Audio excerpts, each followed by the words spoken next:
2BR02B by Kurt Vonnegut, published in 1962. Everything was perfectly swell.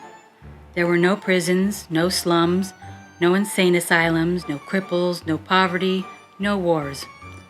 All diseases were conquered, so was old age. Death, barring accidents, was an adventure for volunteers. The population of the United States was stabilized at 40 million souls. One bright morning in Chicago, lying in hospital, a man named Edward K. Welling, Jr., waited for his wife to give birth. He was the only man waiting. Not many people were born a day anymore. Welling was 56, a mere stripling in a population whose average age was 129. X-rays had revealed that his wife was going to have triplets. The children would be his first.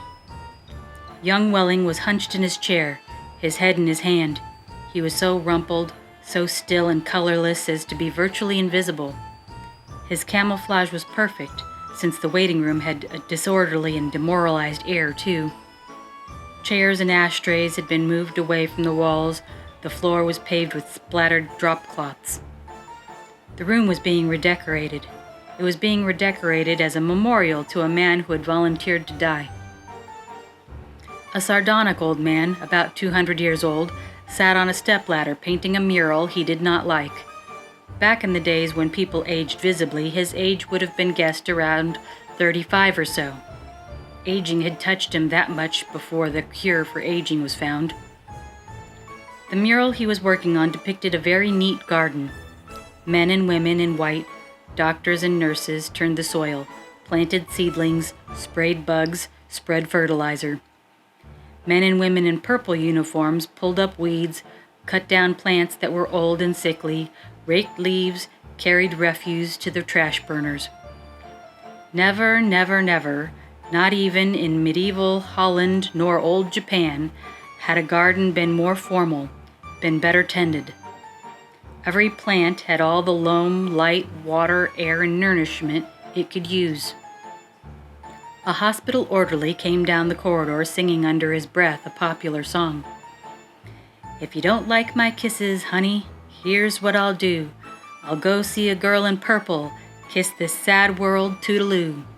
If you don't want my lovin', why should I take up all this space? I'll get off this old planet, let some sweet baby have my place."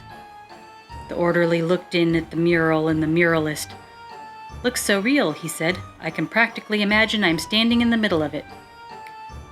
"What makes you think you're not in it?" said the painter. He gave a satiric smile. "It's called the happy garden of life, you know." "That's good of Dr. Hitz," said the orderly.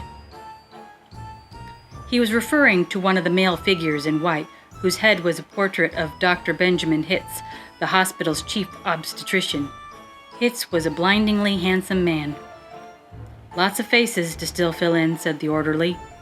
He meant that the faces of the many figures in the mural were still blank. All blanks were to be filled with portraits of important people on either side of the hospital staff or from the Chicago office of the Federal Bureau of Termination.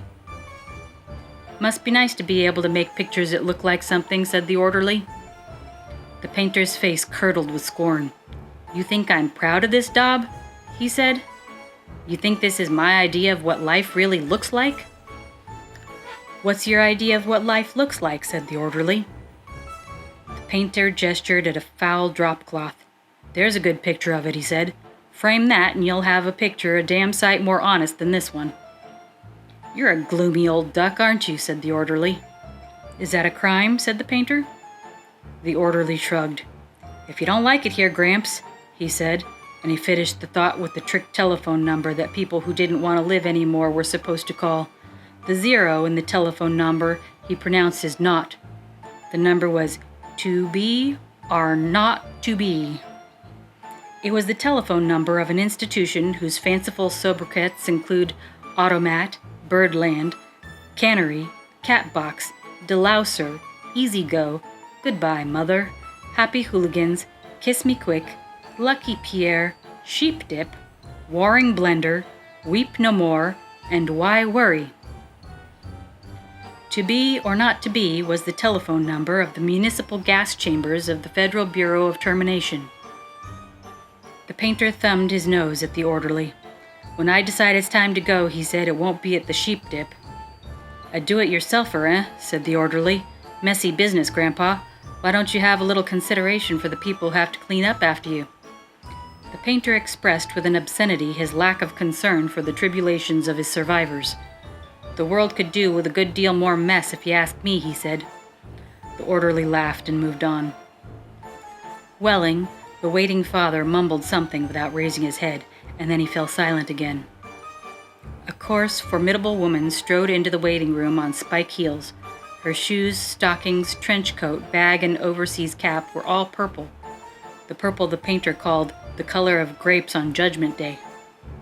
The medallion on her purple musette bag was the seal of the Service Division of the Federal Bureau of Termination, an eagle perched on a turnstile. The woman had a lot of facial hair, an unmistakable mustache, in fact. A curious thing about gas chamber hostesses was that, no matter how lovely and feminine they were when recruited, they all sprouted mustaches within 5 years or so. "Is this where I'm supposed to come?" she said to the painter.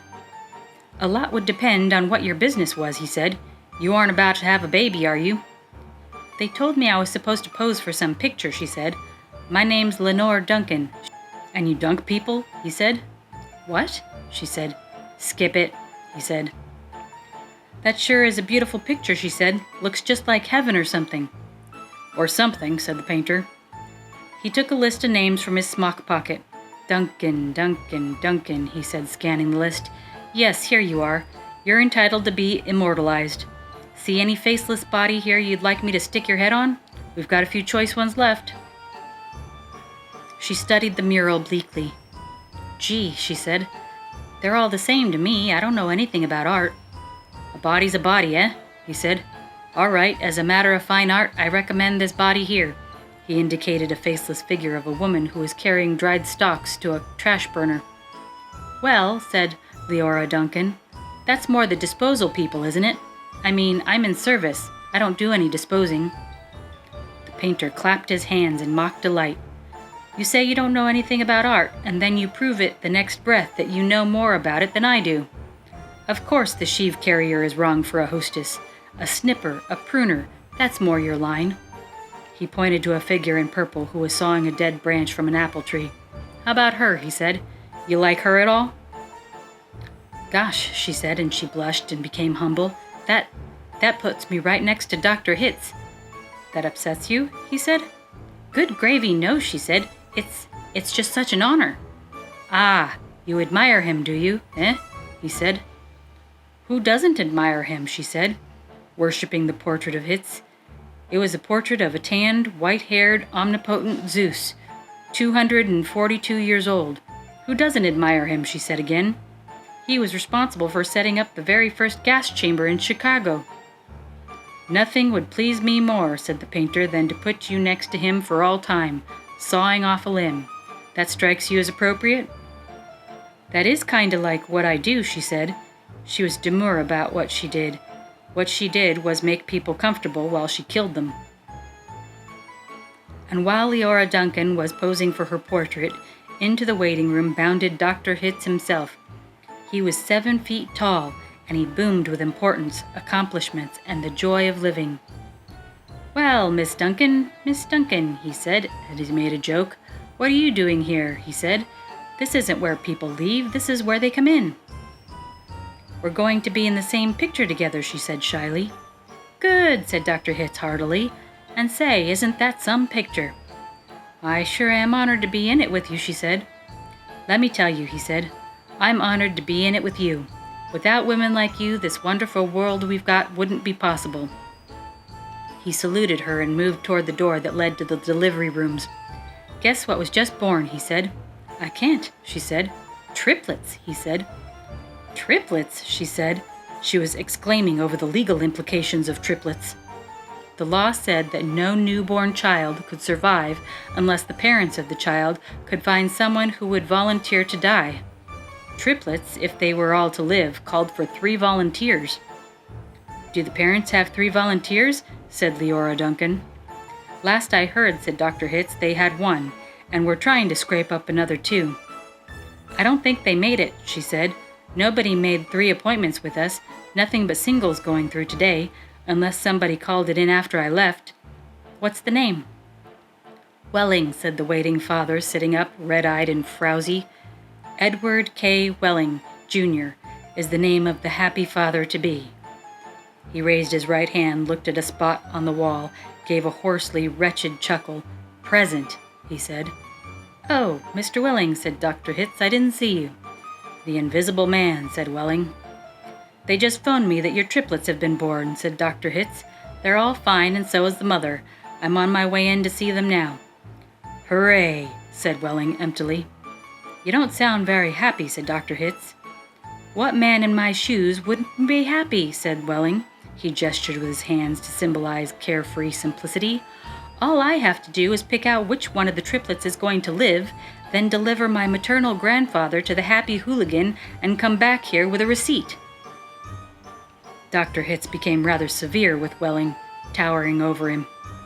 You don't believe in population control, Mr. Welling? He said. I think it's perfectly keen, said Welling tautly. Would you like to go back to the good old days when the population of Earth was 20 billion, about to become 40 billion, then 80 billion, then 160 billion? Do you know what a druplet is, Mr. Welling? Said Hitz. Nope, said Welling sulkily. A druplet, Mr. Welling, is one of those little knobs, one of those little pulpy grains of a blackberry, said Dr. Hitz. Without population control, human beings would now be packed on the surface of this old planet like driblets on a blackberry. Think of it. Welling continued to stare at the same spot on the wall. In the year 2000, said Dr. Hitz, before scientists stepped in and laid down the law, there wasn't even enough drinking water to go around, and nothing to eat but seaweed, and still people insisted on their right to reproduce like jackrabbits, and their right, if possible, to live forever. I want those kids, said Welling quietly. I want all 3 of them. Of course you do, said Dr. Hitz. That's only human. I don't want my grandfather to die either, said Welling. Nobody's really happy about taking a close relative to the cat box, said Hitz gently, sympathetically. I wish people wouldn't call it that, said Leora Duncan. What? Said Dr. Hitz. I wish people wouldn't call it the cat box and things like that, she said. It gives people the wrong impression. You're absolutely right, said Dr. Hitz. Forgive me. He corrected himself, gave the municipal gas chambers their official title, a title no one ever used in conversation. I should have said Ethical Suicide Studios, he said. That sounds so much better, said Leora Duncan. This child of yours, whichever one you decide to keep, Mr. Welling, said Dr. Hitz, he or she is going to live on a happy, roomy, clean, rich planet, thanks to population control. In a garden like that mural there. He shook his head. 2 centuries ago, when I was a young man, it was a hell that nobody thought could last another 20 years. Now, centuries of peace and plenty stretch before us as far as the imagination cares to travel. He smiled luminously. The smile faded as he saw that Welling had just drawn a revolver. Welling shot Dr. Hitz dead. There's room for one, a great big one, he said. And then he shot Leora Duncan. It's only death, he said to her as she fell. There, room for 2. And then he shot himself, making room for all 3 of his children. Nobody came running. Nobody seemingly heard the shots.